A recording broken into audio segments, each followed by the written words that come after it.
It's your boy Flash from ALWT Gaming, aka Malachi36. I am here with the one, the only. It's the 9-ball corner pocket. How are you doing, man? I'm good today. I'm good and I'm ready. We got some good news story coming up today. For sure, man. We got a meaty show today. Welcome again to episode 10, season 2 of ALWT Things Gaming for March, almost said February, March 8th, 2022. We got a whole lot of stuff that happened over the weekend.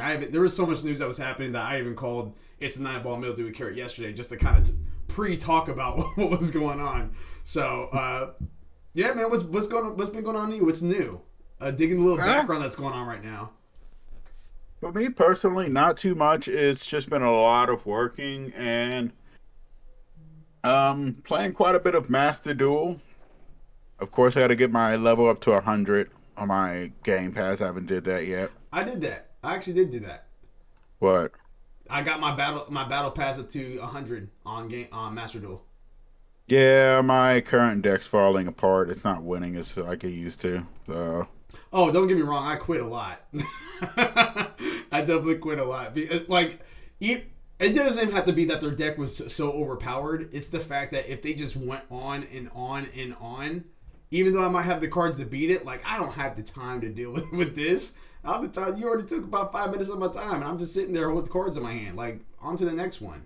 I like little quick turnarounds. You know what I mean? Like if you trade me a new one, that's your prerogative. But I'm just when it comes to Master Duel. But don't take my time. Like that's precious. But yeah. Man, I've been having a blast on that. Of course, been keeping track. I've been watching. Yeah, I went back and finishing up Star Trek Discovery and looking at some games I might do here shortly. Okay. I do want to get back into streaming, but I needed to find another game. I kind of wasn't in the mood for like another sneaking game like that. Yeah. So I have a couple games in mind to see where I'm going. So. And that's where I'm at too as well when it comes down. Like I like to spread out my genres and stuff. Like for us, I know we were talking about it before off stream, that it was likely what was going to be our sin segment, our strength and number segment was going to be Bloodborne. But then after playing so much Elden Ring, and then with Strangers of Paradise coming around the corner, literally like not this Friday, but next Friday is when it comes out. I was like, that's going to be. And then if we started Bloodborne from that time period, that would have been too many Souls-like games, at least for me. Yeah. So that's why I wanted to switch it up, and we're doing Anthem, which honestly, like again, Anthem does have its issues. It does have its issues, but I towards the middle-ish end portion of the stream last Thursday, I was actually having a lot of fun with it to where I didn't actually jump off immediately when we stopped. So definitely enjoying that. There are some things that once again they have to improve on, and well, not even improve on because they're not going to come back to it. But they had so much potential to it. So at this point, I just want to get it through the story, the campaign, and then be done with it. Let people borrow it if they want to, since I have the physical copy. What new games have you been playing recently? Just recently, I know you said you're playing some Master Duel. You're looking for a new game to stream, but is there anything on the cusp that you have been playing? Well, burning my backlog finally up. Going through some. God, we're doing it again. Death Stranding. This is. I gotta do it. I gotta do it. Yeah. I gotta finish this. It's not a bad game. It's just it can get kind of tedious. Yeah. Having to deal with timefall, rain. You got a bunch of ghosts walking around. You got to be careful with BTs. That part's kind of cool because you gotta hide from them and stuff. And then you got to keep your baby calm. You got to worry about falling because if you fall, you can damage the packages. You get rated on how long it takes you to deliver your package, the condition of it, and if you can get like sometimes people around the world, like other players, will leave packages. You can pick those up and deliver those as well. Is that like almost like a Dark Souls scenario where people can leave messages for you, like, "Hey, watch out ahead"? Yeah, they can do that too. They can also leave for you helpful things, like they can leave ladders to help you get to places faster, Wow. or ropes and stuff. Okay. And you can leave That's likes cool for them. Yeah, but Yeah, that's It, definitely it's Dark it, Souls ish. it's fun. It's just well, it's Dark Souls, but kind of worse. You can't really you. I think you can fight later on, but I'm still at the beginning. I'm pretty sure, but if you die on this, it's bad. You trigger a void out. It's like a nuke. Mm. Yeah, and it just leaves a crater. I will say Death Stranding is a game that I virtually have zero interest in. Yeah, Um, I can see why. It's not like I said. This game's one of those games I wouldn't suggest for anybody. uh-huh. It's not an everybody style game. It's sort of one of those niche titles. For me, I like to play it. I play it in place right now of No Man's Sky. It's one of those I can do while I'm relaxing in a way. Okay. Games. I I was like I'm not like the more I think about it and look into it, the more I am, and I think I talked about this on a couple streams ago, but I'm more in that niche of fantasy RPG style, or even fantasy hack and slash, anything that's medieval. Like I do like. When it comes down to futuristic space marine or space type stuff, that's when I'm more of like how's the gameplay? You know what I mean? Like that's where my hype level will kind of be at. I think so far probably if you had to talk about like actual futuristic stuff, the one that would be more my forte right now would be Mass Effect. But even with that, I'm still not like the huge like space type of guy. I just never really have been. So with that, like Star Trek was never really my thing. Honestly, even Star Wars really isn't. To be completely honest with you, it really isn't. Um, I do have an appreciation for Star Wars. I think it opened the doors for a lot of possibilities and a lot of stuff. But even with that, I don't. If a new Star Wars game like Coda remake, I know that that's coming out. Me and Ohio were talking off stream about this. I know he's extremely excited for that. I'm excited to see what it's like especially if it's going to give you all those choices and stuff. I'll give it a shot. But yeah, but I just never I'm more excited about Dragon Age, Dreadwolf over a Star or Coda remake or anything like that. That's just me Uh, though. no, that's good. I'm a huge sci-fi fan. As you know, I watch Star Wars. Not a huge follower of Star Wars. Mm-hmm. I am more in line with Star Trek fan. I love Star Trek. Of course, Warhammer 40K. I picked that one up kind of by accident. I was going down. I was watching. What's that? I was watching. I can't remember who channel. I want to say Nerd Slayer. And he was talking about the history of World of Warcraft, and Warhammer plays a huge part in MMORPGs because if I'm not mistaken, it was supposed to be Warhammer, but Games Workshop kind of dropped the ball because StarCraft was supposed to be Warhammer 40K, and I believe that World of Warcraft was originally supposed to be Warhammer Age of Sigmar now. Interesting. But yeah, but they sort of dropped the ball, and it was stupid on their part.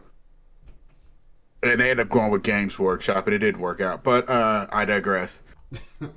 But anyway, I kind of like the lore on War. I'm a huge lore fan. I kind of love sci-fi lore. I love um those style of games, sort of like I love the lore on Warhammer. I liked its Space Marines. There's not many Warhammer games I really like. I like Space Marines. It's pretty straightforward, and I am kind of happy to see that they do have a Space Marines 2 coming out. Mm-hmm. And I am kind of happy that they do. I need to pick that up. Dark Tide Yeah. coming out. Yep, Warhammer 40,000 Dark Tide coming out. The lore of Warhammer is immense. Like most people say, people know for Warhammer 40,000, but most people you can do a thesis, like it's one guy was saying, or the Warhammer 10,000 to 20,000, the like age of mankind, where like mankind had hit the zenith, and they was just unstoppable. It's like when they was like the golden age of mankind before they completely collapsed and became Warhammer 40,000 Imperium and the Yeah. whole Zenith on Eldar and stuff. But I love those kind of things. I love sci-fi. I can do a lot of somewhat fantasy, but I'm not huge on. I mean, I love my MMORPGs. Certainly. Yeah. The like Final Fantasy 14. I think I like WoW for the variety of different options of using like they every tank, and this was something I do hope that they go more into on 14, is that they keep taking tanks and instead of making them all the same, make them deal with damage differently. And this is one thing that World of Warcraft does that is great. Like for example, everybody knows a Death Knight. Most games have a Death Knight, but their Death Knight's different because unlike most tanks, the Death Knight doesn't mitigate damage; it just straight up takes it. And this is what this so Death Knight is designed to take the damage and then heal itself after the damage is taken. That's how Death Knights work. Whereas a monk staggers the damage, which it instead of you taking the damage, you would take like 40% of it straight up, and then it puts a dot on you for the rest of the damage, which more or less staggers the damage straight up, other than just taking burst damage or using mitigation tools. They all have mitigation tools, but dealing with damage is different. That's something I'm hoping, and I am happy to see that they are experimenting with on Final Fantasy 14. And I hope they keep going with that. But I'm probably more sci-fi. I play horror from time to time, but I don't know. I haven't really jumped into some. I picked up some more horror style games, and I hope they're good. One is like a homage to PS1. A couple more an homage to PS1 titles. They look and they set it up intentionally to play like a PlayStation 1 game. Yeah. So I might be looking at playing those soon as well. Okay. Okay. Well, I've been playing quite a bit of Elden Ring. I beat the second boss over the weekend. The first main story boss, I should say, because there's a lot of bosses that's in the game in general, and it is a game that is Souls-like, so anything can kill you if you're not. Just depends on how your awareness is. The first boss. Yeah, the first boss, I had much more, like Godric, that's his name. I had much more problem with Godric than I did with the moon boss. I can't remember what her name is. That first stage, like after I found out what the mechanic was with the help of Ohio, I was able to like easily take her out because on the first stage, because that first stage, like you just have to kill off these like, so there's her that's like in this like shield bubble that's like floating in the air, but then there's all these little like kids, like demon little kids on the ground, but they can't walk. They can only like crawl on their hands, and some of them will throw like arcane books at you. Others will have like a candle, and then they'll blow on it, and it's like fire that tries to go at you. They're pretty slow, to be honest with you. And then you have others that will be, if they're next to you, they'll try to bite at you, and then others just like literally just sit there. But then there's this one that's out there in the bunch that literally is like projecting the shield for the main boss. So like they're just standing there doing nothing, and they're glowing like literally gold. And if you shoot them one time, then that will cause that one to fall down, and then another one will pop up somewhere inside the bunch. And if you get 3 in a row, then the main boss will fall down, everybody is stunned, and that's your opportunity to go and attack her. Alright, so with that, when I found out what that mechanic was, because my guy that I have on Elden Ring is a samurai that also uses archery. So I'm literally far back and just out of the range of most everybody, and I'm sniping these like little golden kids from a distance with my bow and arrow. Run up, slash them a couple times, go back to my spot, and I just kind of repeat that until I'm through that first stage.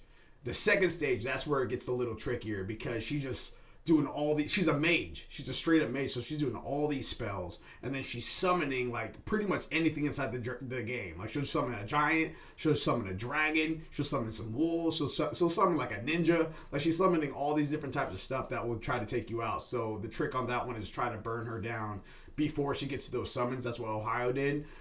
For me, I actually got lucky that towards the end, I got lucky that she summoned super early, because that's one thing for Elden Ring Souls-like games and stuff like that. They have a set move set but they don't always use those move sets at the same exact ways. So they'll mix it up on you. So with that being said, theoretically on a normal game, until like her health is like halfway through, or maybe when she's almost dead, that's when she would start summoning stuff that comes out. In this game, you have no idea when she's going to summon when she's in that second stage. She could do it at the very beginning, she could do it at the very end, she could do it right in the middle. She might not do it at all depending on how you fight her, like how she feels at that time. I actually got lucky that she summoned it early, which sounds weird because you would think that I'd be screwed over that, but that allowed my summoning wolves, because I summoned wolves too, to be able to take that aggro from those summons. I could just focus directly on her. So, yeah. So that's how I got past that lady. But, yeah, Godric was definitely a problem. Now I'm on my way looking for the third boss. And I got 2 more bosses, I believe, that's story mainline. And then after I beat those 2 bosses, then I would have completed the base story for Elden Ring. And then just open exploration, finding other bosses, gems, stuff like that, co-op with my friends and everything. So I have a question. Yes. Because I know you're not a Souls player. Not at all. So I'm not a Souls player, but I mean, like, the one Souls game I did officially beat was with you and Mildewy Carrot, which was Remnant from the Ashes. So we beat that. And then I do have a fondness for Code Vein. I just haven't got back to it yet. And then I do have an appreciation, like, I do want to get into Neo more, and Sekiro died twice. I just have yet to actually do it. But go ahead with your question. How well are you catching on? Because I know most people talk about the difficulty of a Souls game. It's fine. I feel more in tune with this one than I do the other Souls games. It is more of a patience thing. You can't just go in there and hack and slash. If you go in there and hack and slash, chances are you're going to get ate up. So it is like literally trying to be strategic in your fights as if you're really in that world. So it's really fine. It's not really that difficult as that. It gets frustrating when you're fighting a boss. But outside of that, you just have to be patient with it. It's not really anything too difficult. Mindful of your sources, mindful of your magic, stamina, health. Like, that's pretty much all those elements on there. I do think, though, that my only complaint with it was the co-op. Like, when you want to try to co-op with somebody, it's insanely, like, tedious of how to actually get someone into your world and vice versa. And even right now, like me and Abs 3315, actually Abs 3315, she can't co-op with anybody for whatever reason with us, but she's able to co-op with random strangers.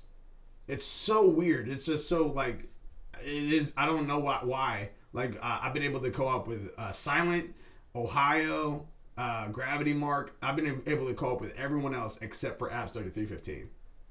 So it's like going ahead. Well, she's on PS4, but so is Ohio.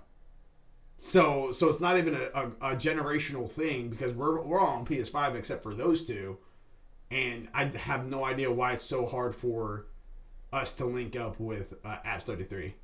Her settings are correct.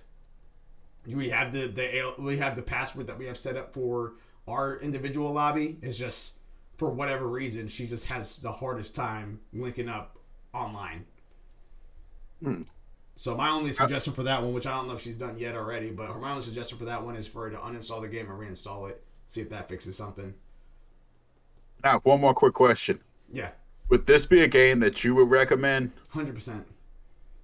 100%. And I kind of ruined my review video because I'm going to be doing a post review, but this is something that this is based on gameplay now. I mean, it could change later on. I mean, well, I'm doing my post review video in like the next couple days, so chances are it's not going to change. But yeah, no, it's definitely a game I would more certainly recommend to somebody. This is coming from someone that's not naturally a Souls-like player. So super open world. Fantastic. Pretty much you can fight almost exactly how you want to. You can dual wield almost any weapon. You can one hand almost any single weapon. Like, it's pretty cool. They allow you to double jump on a horse. Like, that's probably one of the coolest things that I've seen in a video game in a very long time. So this game is checking off a lot of boxes for people, especially if you're a Souls-like fan or if you want to look for something different and challenging. But Nine Ball. We are 19 minutes into the show, and we have a lot to talk about. So we're going to wrap up our intro and go straight on over to the incoming, which is this PlayStation State of Play. This is breaking news. This had happened today. It wasn't breaking as we started the show, but it was breaking today, so I just still call it breaking news. So on here, it's a 3-parter. I'm going to read the first 2 parts. I'm going to talk about it, and then that 3rd part is still underneath the PlayStation umbrella. So, first part. Andy Robinson from VGC, aka Video Game Chronicles, says this in their article. Sony Interactive Entertainment is planning to hold its next digital games showcase this month, it's claimed. That's according to multiple sources who told Game Reactor that the PlayStation parent had been planning a State of Play live stream for this week. However, it's claimed that SIE has been facing calls to delay the event due to ongoing invasion in Ukraine. Some developers who are set to show off their game in the show and even as PlayStation Studios have asked for the show to be delayed because they don't want to take the spotlight away from the awful situation happening right now, the publication claims. This allegedly led to the talks about delaying it a week or 2, but at least it sounds like we'll get some very exciting announcements from PlayStation and its partners before the end of March. Sony's upcoming exclusive include God of War Ragnarok, Final Fantasy 16, Forspoken, Ghostwire Tokyo. The platform holder is also reportedly planning a major overhaul of its subscription offerings. According to multiple reports, PlayStation's upcoming in-development Game Pass competitor, quote, Project Spartacus, is pretty close to actually launching. According to the earlier report by Bloomberg, Sony's new service will combine the current PlayStation Plus and PlayStation Now services, phasing out the branding of the latter. According to the journalist Jeff Grubb, Spartacus will be comprised of the 3 tiers priced at $16 a month, up to $16 a month. Right now, they are called Essential, Extra, and Premium, Grubb claimed. The pricing could be a placeholder, but the pricing is at $10 for the Essential, $13 for the Extra, and $16 for the Premium. So that's the first article I wanted to read off. Here's the second one. Gabe Gerwin from GameSpot says this in their article for PlayStation's event tomorrow. Sony has announced that the PlayStation State of Play event for tomorrow, March 9th, will be focused on Japanese published games coming to both PS4 and PS5. The 20-minute presentation will include a new game reveals in new addition to updates on previously announced titles. The 20 minutes will predominantly focus on games from Sony's Japanese publishing partners for both PS4 and PS5, though Sony said a few other partners from around the world will be featured too. This could mean updates on games like Final Fantasy 16, though it's of course unclear what the unannounced games will be. What won't we see is more information. What we won't see is more information about the PSVR 2, either hardware or games. So we should expect more news on that at a later date. State of Play will begin at 5 p.m. Eastern Standard Time. So my question to you, Nineball. Mm-hmm. VGC have mentioned that Sony is going to be having a showcase at this sometime this month. We just, as of today, now that article that they wrote for VGC was a couple days ago. Actually, I think it was actually yesterday, to be honest with you. The State of Play was announced today, and it's happening tomorrow, which is a super quick turnaround. My question to you is, do you think that this State of Play is what VGC was talking about, or do you think that there's going to be an actual showcase before the end of March? God, this one,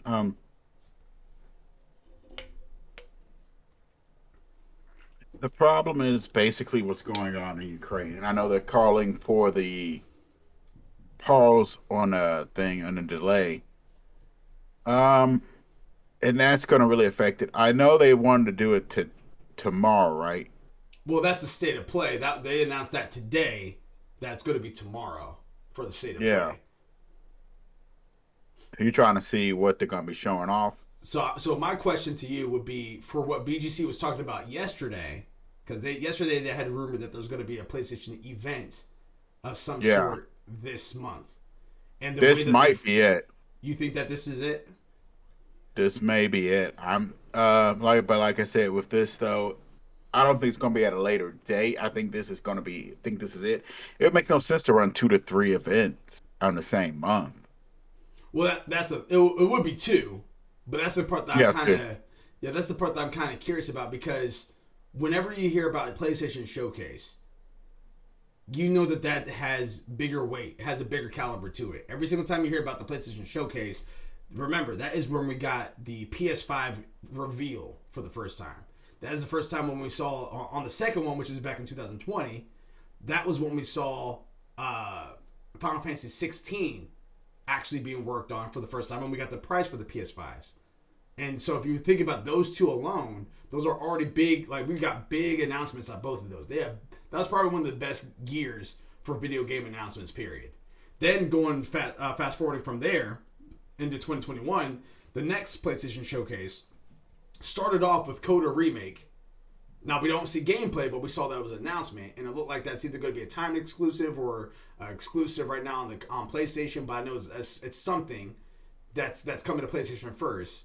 And then we saw Project Eve, and then fast forward, there's other stuff that was like semi-interesting, interesting in that showcase. Then you fast forward to the ends of it, where you saw Wolverine for the first time. You saw Spider-Man 2 for the first time, which that's supposed to be slated to be launched in 2023. Then you saw Gran Turismo 7, which came out just this past Friday. And then you saw more God of War. And you saw a lengthy bit of God of War. So, and again, that's all underneath this PlayStation Showcase. So normally when you hear PlayStation Showcase and you're usually in that phrase, it holds more of a value to it versus a state of play, which can be a series of things. It could be a Horizon state of play. It can be what's that? Little Devil Inside. It could be a little Devil Inside state of play to where it's just like, hey, here's some announcements of small indie titles. This is the platform that we want to share it on. So it's not really like huge news, but this is what's coming. So that's kind of where I'm thinking, like, I think with that, if this is not what VGC was talking about, and we're actually getting a PlayStation Showcase at the end of this month, I think that will make sense. Because you have your state of play that's just trying to pump out the smaller indie titles or whatever, and then you have your showcase, which is like the caliber of a PlayStation 5 reveal, the big dog titles that's coming out, Final Fantasy 7 Remake or something. Now, with that being said, do I think that they're talking about two different things? I'm kind of thinking no. I think that what they're talking about for tomorrow, I'm more in line with you, that I think that that's what they were meaning when they said that PlayStation's going to have a showcase at some point this month. Yeah, I don't like the term showcase. I wish that they said PlayStation event. Because again, when you say showcase, that's the first thing that comes to most gamers' minds is going to be, okay, we're going to get an hour of content or 45 minutes worth of good stuff. Like, hit me with it. So, and on top of that, like, another reason why I don't think it's like a showcase is because it's March. Now granted, 2 years ago, we got a very late showcase from PlayStation. And even last year, I think it was semi-late. Normally, you would want to have a showcase within the June, July era, which would have been more of like during the E3 time period-ish. But now things are kind of going a little differently, so I won't be surprised if they do have a showcase, but I do think it's unlikely that they're going to have a showcase early this year unless they want to get ahead of Summer's Game Fest and E3 that's going to be digital this year, and anything that Xbox is doing at those showcases and stuff like that. Yeah. You're right on that. I mean, but question is, like, they mentioned some of the stuff. What do you think they would show at it For tomorrow? I know they or the showcase? If they're both the same, and you're pretty much saying they're both the same, you said it was 20 minutes. Yeah, 20 minutes. And they did say there's going to be some stuff that's announced and unannounced. I don't think it's going to be anything like a Final Fantasy 16. I know that a lot of people are hoping that. I'm one of those people. But I don't think it's going to be a Final Fantasy 16. And one of the reasons being is because of how the announcement was ruled out. It was today. We heard about a showcase that's happening tomorrow. Yeah, I was just checking on the news, checking on the sites to see if it had been delayed or anything. So far, I've not seen nothing. Yeah. And now here's the thing though. Like, I'm also kind of conflicted because they did say that we were going to be getting some form of a. You're phasing in and out. You're like you're going. You look like you're going invisible on me for a second. It was kind of funny.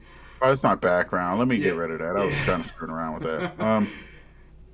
But yeah, I was about to say, like, we did hear that we were going to be getting some form of Final Fantasy 16 update in this spring, which is also like it's not spring, but it's getting close. Like we're in March right now, but then Yeah. also on the other hand, that makes me wonder. Well, is PlayStation going to have something again towards the end of March because that would essentially be more closer to spring. So are they going to have something there? Like, are they going to have two showcases this year?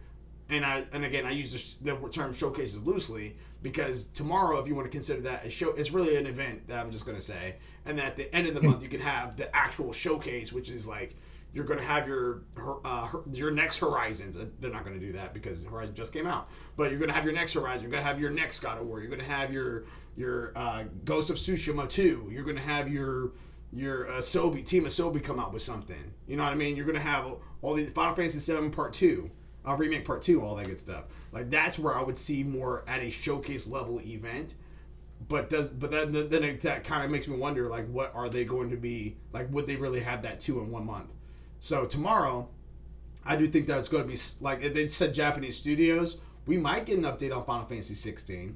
I think it's very unlikely, but it is announced, and Square Enix is one of the Japanese developers.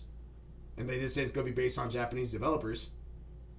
So, I'm curious. I would like to see, like, I think that also one that would be huge for me. I can't say it'll be huge for the general public, but absolutely huge for me would be if we see that Seven Deadly Sins Genshin Impact style game. Like, that would be fantastic because it's literally called Seven Deadly Sins Origins, and it looks like you're kind of going through this world that's very similar to Genshin Impact. That's a Japanese studio right there that's making that from what it looks like. And even the way they speak inside the trailer is Japanese. So it's just like, okay, like, if they announce that, that's huge. So, outside of that, I really don't know what else they can show that's not going to be... Because everything that I can think of, as far as me on the Japanese developer side, it's all huge stuff. It can't be, like, I know it's Chinese, but it's not going to be Black Myth, which is that Sun Wukong game with the monkey and everything like that. Yeah. Yeah, it can't be that because if it is, that's huge. A lot of people are excited for that game to actually jump out. But again, that's Chinese if I'm not mistaken. I don't think it's Japanese. I'm hoping, for me personally, of course, it's probably not going to happen, but I keep hearing about Silent Hill. I'm hoping that one. I mean, it's seriously, that Capcom. It will be Hideo Kojima, which yeah. Kojima Productions, I believe it is now. After it's not Capcom. What's the Cap? Oh, they did mention Resident Evil that might be showing there too.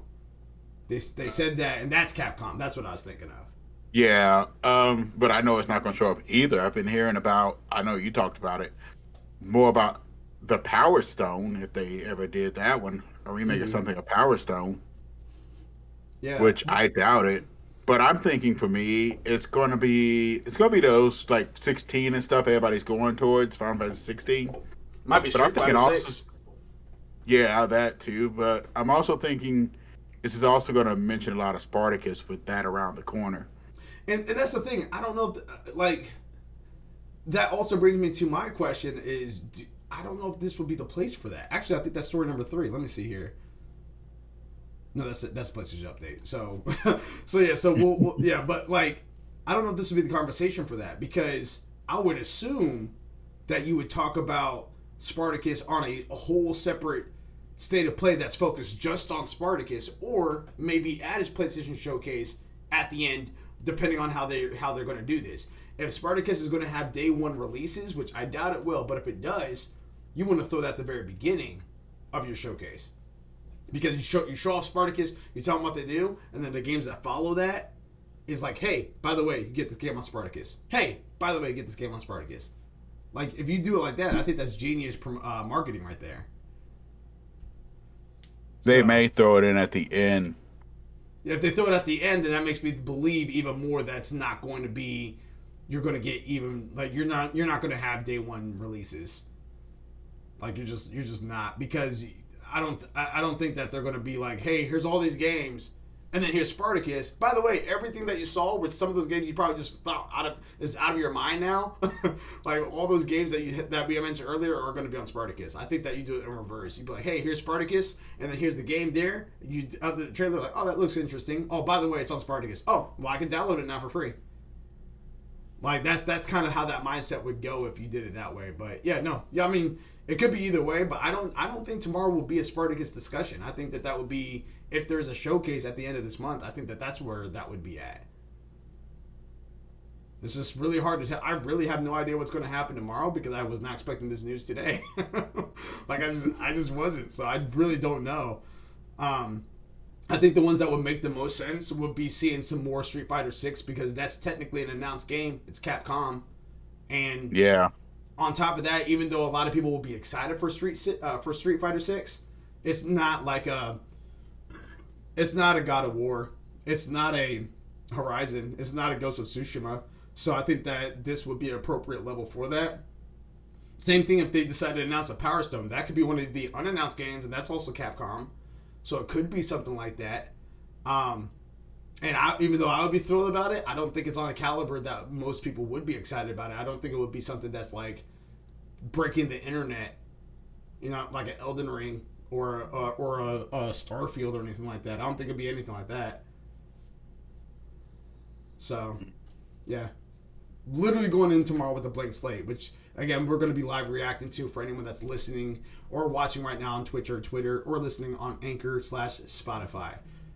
So we'll be going live at 4:50 p.m. having like a little pre-show with ALWT staff, and we'll have to see who's all going to be available on that. As of right now, it's currently just me. But Mildew here maybe in the mix. We'll have to see. We'll have to see if I can bribe him. we'll take a look into that future. But we're gonna live react to it tomorrow. It's again 5 p.m. Eastern Standard Time, and we'll be going live at 4:30. But still inside the series of PlayStation news, I wanted to talk about PlayStation update that has happened today. Baron Bontheus from GameSpot talks about this in their article. If you powered your PS5 consoles today, you were likely prompted with a message to download and install the latest firmware update that goes by exotic name of version 21.02-04.51.00. Just like the last several updates, this one doesn't do much besides improving the system performance. It has been a while since Sony introduced a substantial update to the console, with the notable release coming to in the version 21.02-04.00.00 patch back in December 2021. That allowed for the M.2 SSD drive to be installed into the console's expansion slot and be recognized, 3D audio support for speakers, and games to be more clearly differentiated with your console version you were about to install. Social interactions through the game base was also enhanced, and trophy hunting fans have more options available for keeping track of their in-game accomplishments. There's still a number of features on the PS5's fans' wish list currently, such as emulations of older games, holding down the PlayStation Home button to bring up the power option, and dedicated folder organization. So, yeah, so there's just a little update there for you guys. If you guys have not done so already, you guys can definitely power up your PS5, get that little update, and see them try to have more stabilization inside the performance. Which, yeah, I haven't had any. I've been enjoying every bit of my PS5. What about you there, Nineball? You've been having any issues? Everything been going good with yours? Everything's been going fine. It's been running great. Yeah, it looks beautiful on my 4K TV. It runs Funimation and Crunchyroll quite well, which here soon will just be Crunchyroll. No complaints. But again, once again, I said this for like the 30th time. I will say it again tomorrow. State of Play event. Have no idea what we're going to see. We're going to be streaming that live tomorrow, 5 p.m. Eastern Standard Time, but we'll be going live at 4:50 p.m. EST. Forspoken delayed. This is story number 2. This is the true story number 2. Wesley LeBlanc from Game Informer says this in their article. Forspoken, the upcoming Magic-based RPG for Square Enix and Luminous Production, has been delayed until October. More specifically, Forspoken has been delayed from its original May 24th release date to October 11th, 5 days before my birthday. That's not in the article. I just want to throw that out there. Luminous Productions announced the news today, citing a need for more time to work on the game and deliver on the promise of the vision for this magic-based RPG. This is their tweet. We have made the decision to move the release date for Forspoken to October 11, 2022. Luminous Production writes, our vision for this exciting new IP is to deliver a game world and hero that gamers across the globe will want to experience for years to come. So getting it right is extremely important to us. To that end, during the next few months, we will focus all of our efforts to polishing the game and can't wait for you to experience Frey's journey this fall. Thank you for understanding and continued support. We look forward to sharing more about Forspoken with you soon. End quote, end story, end tweet. Nine Ball. What does this news do for you about Forspoken being delayed? Did you have a general interest in this game? Like, did this character speak to you at all? Like, where's your hype level for this game, and what does the delay do for you? Been gradually rising. At first, when I first seen it, I kind of blew it off as, oh, it's like the never-ending story or something. But the more I've been seeing of it, the more I've been getting kind of interested in it. For it to be delayed, I mean, it's not a big deal. With all these games coming up here shortly, this probably is a good thing. I have an enormous backlog I gotta burn through, so Facts. I can let this one sit in the back. It'll be fine. I'll get it when it comes out. And October 11th, I don't think there's a lot of stuff coming out October 11th, which is even better. Yeah, right now we don't have a whole lot of log that's coming out in the fall/winter. The only games I can think of off the top of my head is Saints Row, the reboot. Now, Forspoken and Starfield, and that's it. I can't think of anything else that's coming out in the fourth quarter of this year. Yeah.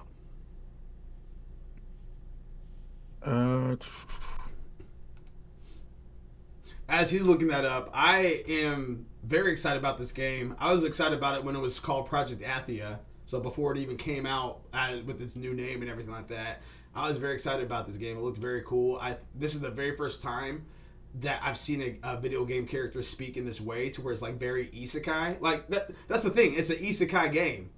Normally when you think of isekai, you think anime. This is an isekai game. Like, she's living in Brooklyn or the Bronx or whatever she's at, and then she gets sucked into another world, and you're literally living as this person that's speaking just like me and you. And it's just very interesting of how they decided to go with this. And Gary Whitta, which is a Star Wars writer, but also affiliated with Kind of Funny Games, which I watch all the time. Yeah, he's definitely a writer on this game. One of the writers, if not the writer on this game. And I'm very curious to see how he brings this story to light. I hope it sticks with me, and the gameplay looks awesome. I'm a Final Fantasy fan too as well, and this is Square Enix. So I just think that this is best case scenario for a new IP to happen. Yeah, I'm bringing up the schedule here. It was the best case scenario. If you look at all this crap hitting out already in March, it's a ton. I mean, you've got, of course, Triangle Strategy, Assassin's Creed Valhalla, Dawn of Ragnarok, Distant World 2. Oh, that's DLC, isn't it? Because Valhalla's already out. So yeah. Triangle Strategy. I know we had obviously Elden Ring just now. Alex 2. Mm-hmm. You've got Tunic, Shredders, Persona 4, Arena Ultimate, Anno Mutagen, Strangers in Paradise, Rune 5, Ghostwire Tokyo, Kirby and the Forgotten Land, Tiny Tina's Wonderland. Yeah. And this is just March. I mean, yeah. Hey, Not to mention what already came out that people are still playing, which is Elden Ring, Horizon, Sifu. Like, we have a ton of games that's going to be out here, and I know this one's probably going to be a storyline based game. So you're going to want people to have their time with it, be able to get through it and soak in the story, soak in the gameplay. And I do think best case scenario would have been to delay it. Even though I was definitely one to get it at launch for May, I think this was best case scenario for it to be. Add a stifle your wallet a bit, let it recover. Exactly. Because that's another thing. Even if you're excited about this game, there's other games that's coming out, and you might have to make a choice. especially with gas prices going up the way that they have Yeah, I was been. about to say, yeah. Yeah, inflation happening everywhere. You're just like, okay, what can I really budget this time? So, Yeah, in October, the only thing coming out with it is Against the Storm. well, and then, but also kind of close to that time period is Saints Row. I think that's September, right? Where is it? No, that's in August. That's August. So, okay, August 23rd. so you got a little bit of breathing room. So yeah, and then what's it called? Field's not. Uh, Starfield is 11/11, right? Yeah, 11, Yes. 11, So 22. Because you got a full 30 days, assuming nothing else of note comes out within that time period. You got a full because 30 days with Forspoken by itself. yeah. Yeah, that's plenty of time. So, Wow, it's a bunch of games on hold without dates yet. so yeah, that's kind of my thing too as well. I wish it wasn't as I wish it wasn't delayed, but at the same time I understand it being delayed, and with everything that's currently out right now, I do think that this was the best case scenario for this game. So I'll wait to play it, and I can't wait to play it. Before we get inside story number 3, I want to remind anyone that's listening on Anchor or Spotify or watching right now on YouTube or Twitch that you guys can go to RepSports, REPPSports.com, type in ALWT Gaming at checkout. You guys can get your Raised Energy drinks for 15% off after you type in that ALWT Gaming code inside checkout. Again, you can get your workout powders, water supplements, Raised Energy drinks. You can get like shirts and all that good stuff. Just type in ALWT Gaming, checkout, get 15% off. Going on over to story number 3 now. Game Pass ... on Steam. So Ethan Gotch from Kotaku says this in their article. Game Pass is currently one of the best deals in gaming. For $15 a month, you get access to a rotating list of 100 games, a small indie titles like Unpacking to big blockbuster titles like Halo Infinite. You can play them on Xbox or PC or stream them just about anywhere else. Valve CEO Gabe Newell says he wouldn't be opposed to having it come to Steam. Newell was asked in an interview by PC Gamer whether Valve has any plans to roll out a competing subscription of its own, maybe even call it something like Steam Pass. The former Microsoft employee said no. I don't think it's something that we think we need to do by ourselves, building a subscription service at this time, Newell said. But for the customers, it's clearly a popular option, and we'd be more than happy to work with them to get that on Steam. While it doesn't sound like there are any current plans in the works for Game Pass on Steam, both companies have spoken quite a bit about the topic. If your customers want it, then you should figure out how to make it happen, Newell told PC Gamer. That's where we're at. End quote, end story. So, Nineball, what does this do for you? Spoken. Gabe Newell spoken. It must come true. To be honest, this is nothing of a big surprise. Mm-hmm. They already do this with EA Access, I believe, is currently on there. I think so, yeah. Yeah.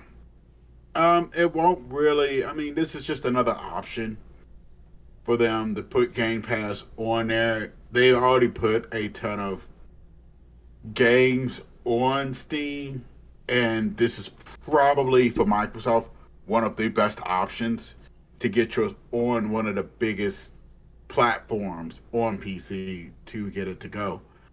It takes away, I mean, the good news is it takes away a launcher. So, for those that don't know, PC games people are not fans of having 85 launchers light up at the bottom of your screen. Mm-hmm. Every time you turn your computer on. This is why currently the Epic Game Store never turns on mine unless I bother to turn it on. And that's usually just pick up the free game because it's annoying and it just takes up space and it just takes up resources. To have it on there, it will make it very convenient for the gaming community. Therefore, if you wanted it, they're gonna be more tempted to try it. Because I don't have to go get the Xbox platform, log into my Xbox account. I mean, granted, you might have to log into your Xbox account, but you're doing it through Steam. Once you're logged in. And it'll just do the updates along with the Steam update, so you probably won't pay it much in the way of attention. And I feel like this is the better way. And it probably, for me personally, I think it will come to Steam. Xbox's goal is to get this thing on as many devices as possible. And they've made this clear time and time again. There, I've heard rumors that they was in talks with Nintendo. I don't know if it was rumors or what, but they was in talks with Nintendo. I wouldn't be surprised if that's true. I wouldn't be surprised if they're talking with Sony. I know they talk about putting it on smart TVs. They might put it on smart refrigerators. God knows what else they'll put the thing on. Anything that can run a game, I'm betting they'll put it on. They'll probably put it on your phone. I wouldn't be surprised if it comes out to your phone one day. Well, it is on your phone. It is? Yeah, you can get the Game Pass app on your phone right now. Oh yeah, I forgot about that. You can. Yeah, I don't that's know part of the yeah. That's part of the ultimate is that you have on PC, Xbox, and phone.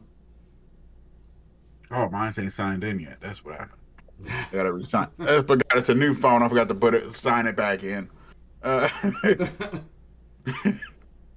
But anything that it can fit on, I feel like they're gonna do because it's one way of cornering the market and getting an established foothold.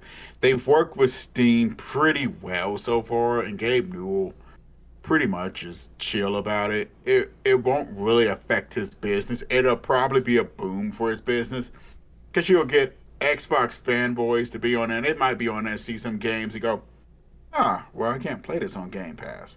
But I can put it on Steam. Yeah, let me go ahead and purchase this game on Steam. And who knows, they might even pick up some Sony games. Let's say you're on there, let's say you're on Steam playing your Xbox game, and you turn it off, and there's a big God of War sitting on top. Yeah. And I'll be on sale or something. They might just pick it up and go, oh, this is pretty cool. Right. But, I think that I think it's a really important, like, ultimately this news does nothing for me except for one thing. And that thing is I'm hoping that will bridge the gap between Windows players and Steam players. Because that has been a thing to where you would download a game on Steam for Final Fantasy 15, for example, Comrades. You download it on Steam. Me and Mildew Akira had downloaded on Game Pass, and we couldn't play together because we had different, we just couldn't link up together. So I'm hoping that if they do decide to go ahead and come with this, bring this to light, and have us all be on one kind of accord, then that might bridge the gap between at least Xbox Game Pass games and when you're playing online with people that have the Steam version downloaded. All right, yeah. I think that would make the most sense in that. Outside of that, this really does nothing for me, to be completely honest with you. Maybe it'll play more of a part in the Steam Deck, because I think that would be another thing that would be beneficial. Because outside of that, if you have Steam, there's a good chance you have a computer already. And if you have a computer already, then you probably have Game Pass. So it's just like, is it really necessary to put Game Pass on Steam for PC players? But then when you think about it, again, like you just said, promotional purposes, it'd be good for them to put on Steam. It's already on a computer anyway. But if you go ahead. Steam has already mentioned that you can put it on there. Yeah, but you kind of have to download the OS for Windows, right? I'm not sure. I know they've mentioned that before. How you can put Steam,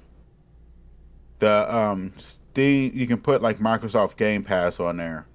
Yeah, I was about to say, because I think, if I'm not mistaken, I think that you still have to download the Windows OS or whatever, and then you can do the Microsoft Game Pass. If they just go ahead and just make it a thing to where just like, hey, we can put Game Pass on Steam, then chances are there's going to be some sort of update to where it's just going to already be included on there, and you don't have to do anything. You don't have to do any extra steps, which would be very beneficial for anybody that's picking up the Steam Deck. Yeah. So yeah, more news on that to come. Right now, it's just a rumor, and it looks like that there's more discussion about it with Newell and possibly Spencer. But we'll have to wait and see what that future is going to look like. Story number 4 is It's the 9-Ball Special. Dead Space Remake is on stream this week. I'm actually going to let you take that one if you want to read that. Story number 4 by Jessica Howard from GameSpot. All right.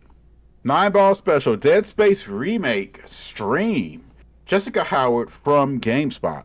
Following EA's big reveal that a Dead Space remake was in the works last year, not a lot of new information has surfaced about the upcoming project.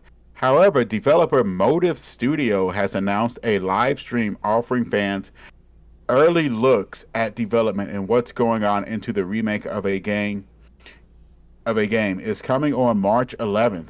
In addition to announcing the stream on Twitter, Motive also shared a minute-long trailer on YouTube teasing the announcement.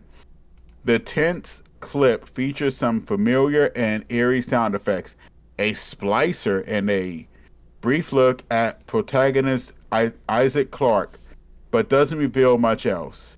Based on a Motive calling this stream an early look at development, it seems safe to say a release date is still a ways off.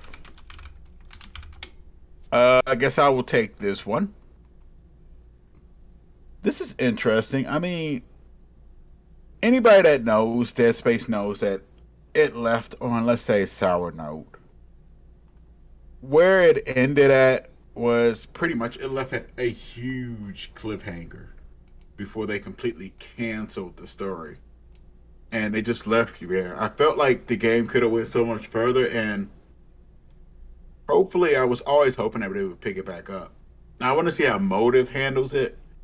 I am a bit worried because whenever you see that it goes to another company, I'm just hoping they don't mess it up or anything.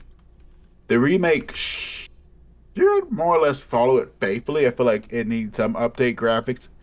I need to replay it though to see how well it aged. Like I'm thinking of it like a spectacular game, but you never know nowadays.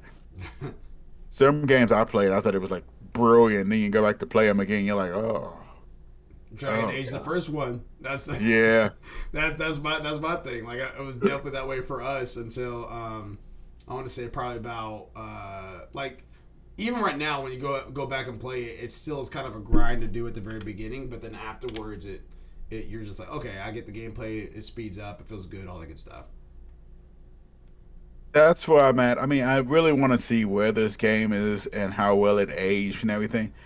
I think, to be honest, the Dead Space did great as if it the first and second one really catapulted it into horror game stardom. I mean, this is like one of the top scariest games.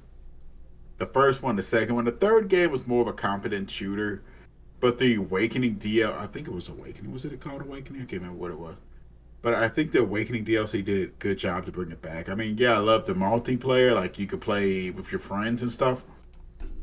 But the ending was spectacular, and to make it back and to see everything that's happening, and then you're like, oh yeah, I'm ready for part 4, and you hear like stories about it, and then well, Visceral Games has been just shut down and absorbed by EA. I'm sorry guys, it's never happening.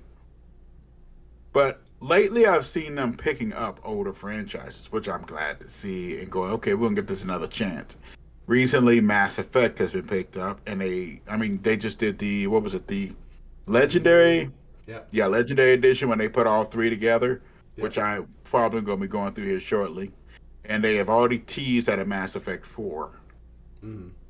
And the way they're picking up Dead Space, it brings me kind of cautious hope, because I really feel like these franchises never really got a shot.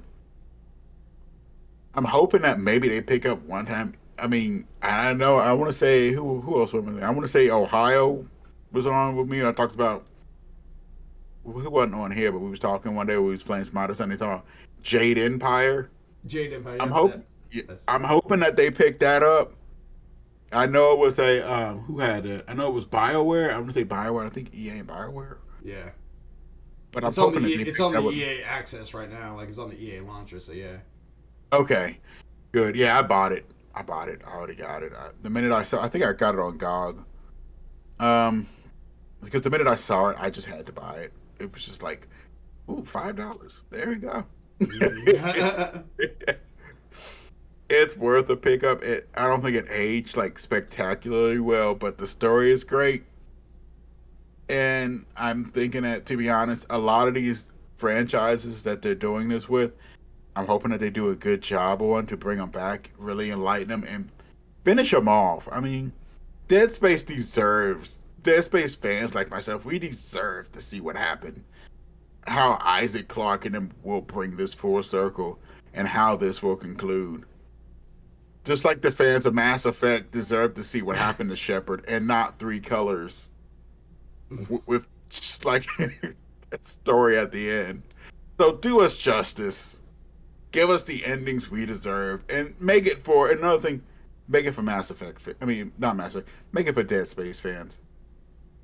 You don't have to make a game that is accessible for everybody. Yeah. It's something I've learned playing Death Stranding. Like, I wouldn't recommend this to not many people. But the few people I would, they would love the game, but a lot of people might not like it. They probably hate it, but to the fans of it, it's your particular title. It's what you go with. It's what you enjoy. Go with it. Facts. Yeah, I have no comment on it, so I'm just going to go on over to story number 5, which is a fun one. It's got a couple fun ones out there for you guys. Not going to spend too much time on that, and we're actually going to be ending early today. But the first fun one here is Lost Ark update, with Adam Bankirk from IGN says this inside their article. The team behind Lost Ark has announced that on March 4th, it has permanently removed over 1 million illegitimate accounts from the game that were running bots.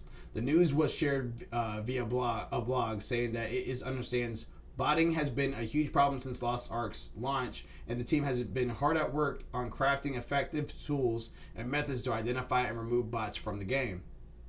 Now that work has begun to pay off. Looking ahead, we will continue to work on detecting and removing botting and cheating and harmful behavior from the Lost Ark scale, which includes expanding our anti-cheat tools, improving bot identification methods, and rolling out more ban waves as frequently as it is necessary. Lost Ark, by the way. Oh, sorry. Oh, go ahead. I was about to say Lost Ark was a pretty good game. I'm actually thinking about going back to it. Same. Actually, I was going to ask you, like, when are we going to get back to it? Because, yeah, it was a fun game. Very Diablo style, but it's an MMORPG style. And, yeah, it was definitely... I definitely enjoyed from what I played with it whenever we did our 9 to 5 segment. So, there you go. Yeah, so little updates for you. So, if you guys are Lost Ark fans and you're not botting, congratulations. If you are botting, go play something else. Yeah, I don't know why you would play a game and go botting. That just makes no sense. It's just the dumbest thing ever. And I'm assuming there's PvP in Lost Ark. I'm assuming there is because of the way that they're saying botting and cheating and stuff. Like, outside of that, why would you... If it's not a PvP, why would you... Well, first off, why would you even cheat in a PvP game in general? Just skill. Just use your skill. But then also on top of that, if it's not PvP, then why even bother cheating? like what purpose is that? Like, you're against the NPC and that's it. So I don't get it. Yeah, it makes no sense as to why you would do that. I mean, it's a game. Enjoy it. Why sit there and cheat? Yeah. It's not fun for anybody. No. The next one for fun ones is game delays from Gabe Gerwin from GameSpot says this in their article, one of the games we had talked about previously. 2022 has only just begun, but our dear friend Art Van Delay has already shown up for a few times to push the games no further into the year or even into another year entirely. Game delays aren't rare, and as the year goes on, the list of game delays in 2022 will only grow larger, rivaling the game releases in 2022. To try to keep it straight, we've compiled a list of all the games delayed so far, removing ones that have eventually been released. These are games delayed in 2022 so far. Note that only the games with the delays across all available systems have been included, so games with only the Switch Cloud version delayed, for example, has been omitted. Stalker 2, Heart of Chernobyl. Frontiers, Warhammer, Age of Sigmar RTS. The House of Dead Remake, Rumbleverse, Evil Dead the Game, The Settlers, and Forspoken. So those are all of your game delays currently for 2022. But then again, do keep in mind that list very well could grow as the year progresses and moves forward. It's almost going to grow. This is almost a trend in video games nowadays. Yeah. And one thing I want to shout out before we go on over to the last little fun one. The first game I've ever seen have not a delay, but I guess an early release or a push forward, if you will. I don't even know what you would call that. But with Sifu, it was supposed to come out last year. Then it got delayed until like supposed to be like spring of this year, and then they pushed forward the release. So then it came out earlier, which it just came out a couple weeks ago. And that was something I like to see. I like to see it when games are in a good spot to where they can release earlier than they did. Yeah. So there you go. Final Fantasy 14 updates. John Carson from Game Informer says this in their article. Members of the Final Fantasy 14 held a live letter from the producer presentation this morning, where the producer Naoki Yoshida, aka Yoshi P, gave some insight to what the players will find in the first big patch for the Endwalker expansion. Titled Newfound Adventure, patch 6.1 will introduce just that, a new adventure to embark on, or at least the beginnings of one. Rolling credits on Endwalker's main scenario closed the book for many ongoing storylines, including the overarching narrative of the Ascians, Primals, and Garlean Empire as we know it, and even more threads. So now the Final Fantasy 14 team is ramping up something new, and unfortunately something that is still unknown to us at this point. Here's what to expect: new main scenario quests, new side quests, which are going to include Tataru's Grand Endeavor, new tribe quests, which is going to include the Arca Sodara, which is patch 6.15. Somehow further, Hildebrand Adventures, which is a hilarious one. That's always a comedic one. Anything that's held with Hildebrand, which also is patch 6.15. Omega Beyond the Rift, which is 6.1x. Improvements to a Realm Reborn main scenario quest, patch 2.0 only. Duty supporter system.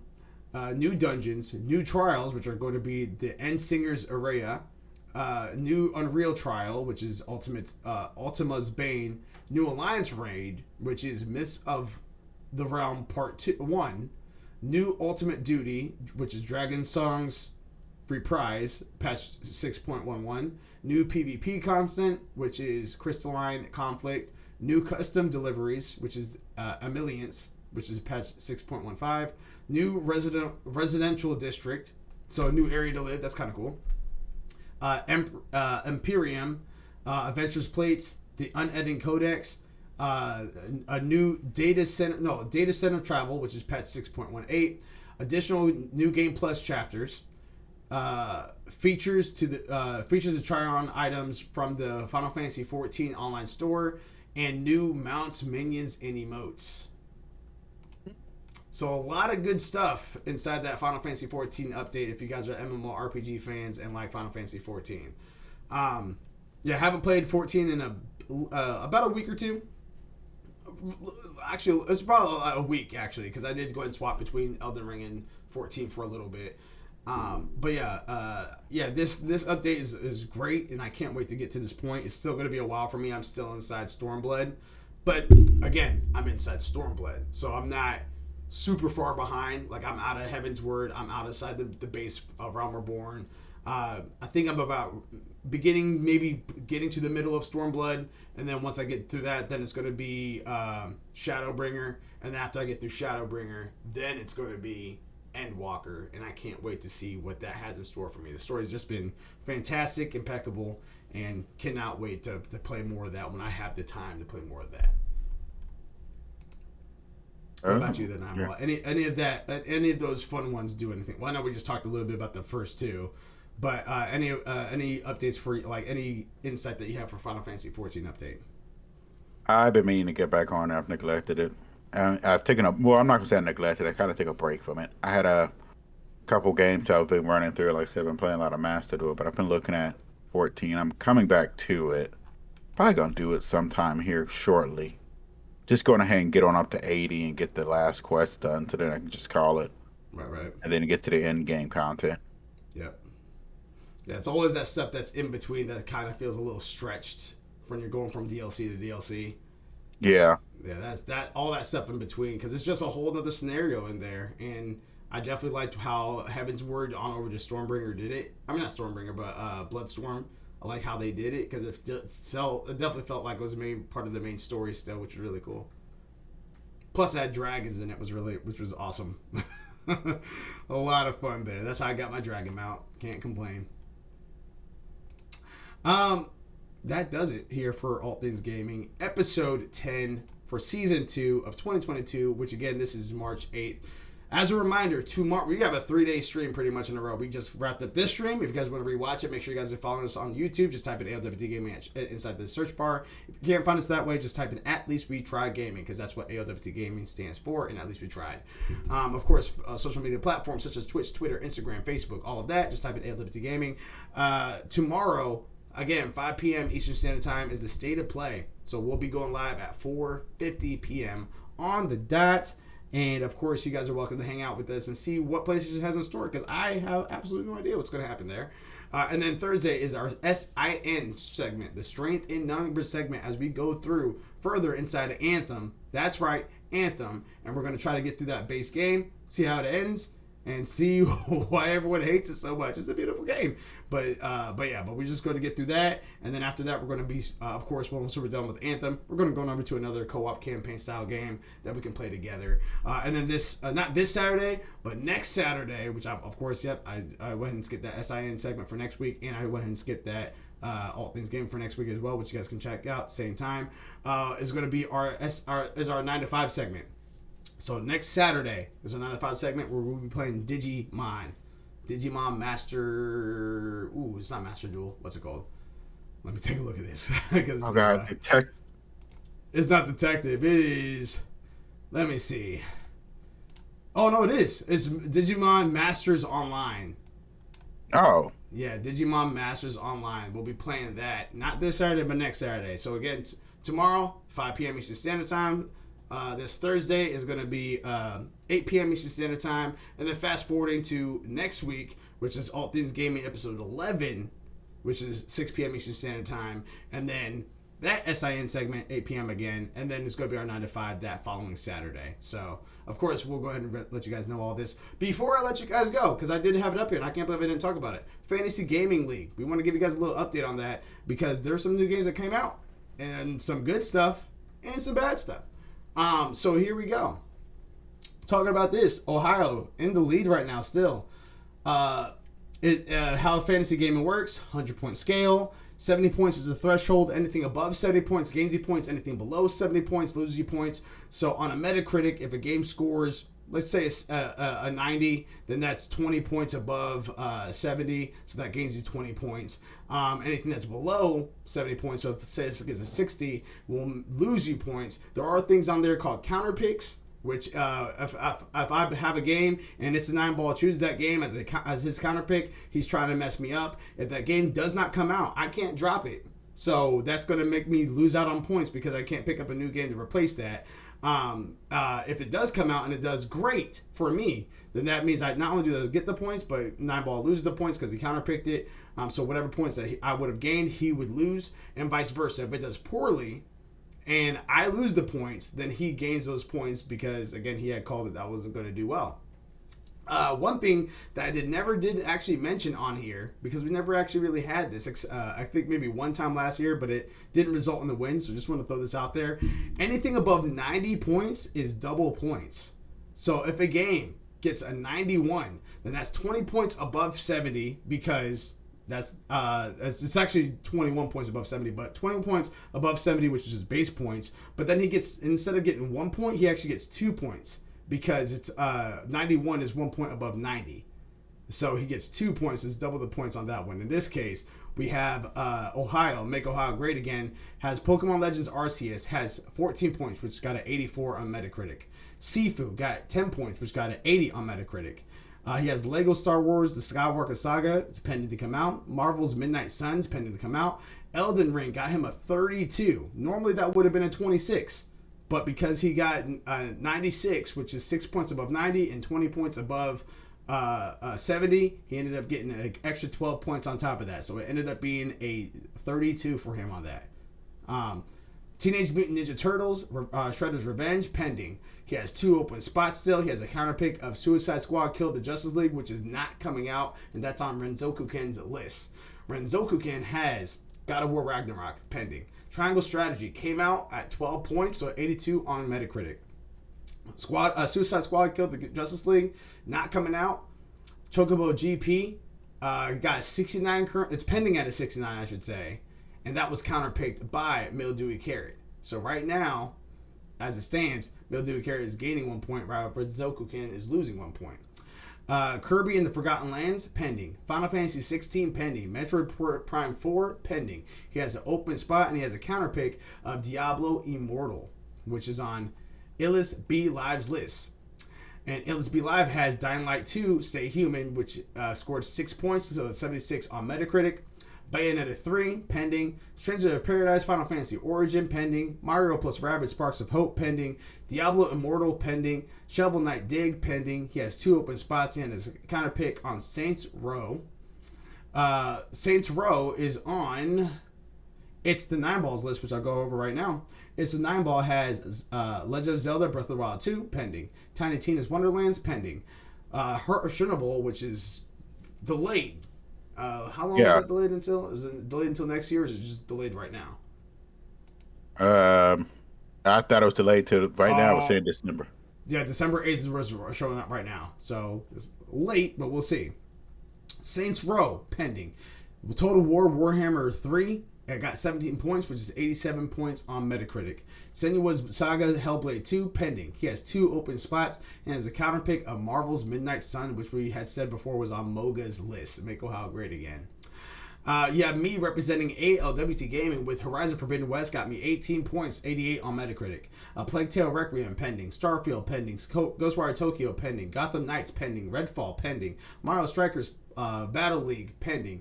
The King of Fighters 15 got me 10 points, which is 80 points on Metacritic. And Bayonetta 3 had that as a counterpick on Illuminatus Living's list.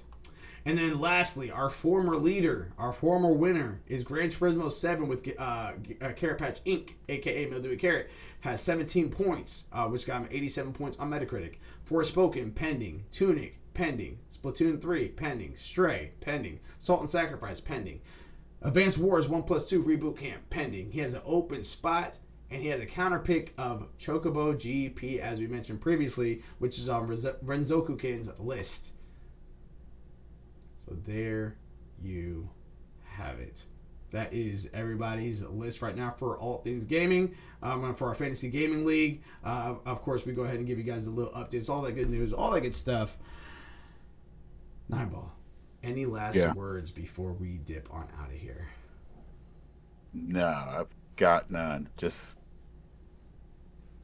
enjoy your day, but be safe. Heard that. Ladies and gentlemen, if you're gaming, you ain't shaming. So there you go. I just want to throw that out there. A little cheese ball for you. That's okay. We like to have fun here. We love you guys. We appreciate you guys. Hopefully we'll see you guys tomorrow at 5 p.m. Eastern Standard Time. Until next time, everybody, control. Alt. Complete. Peace.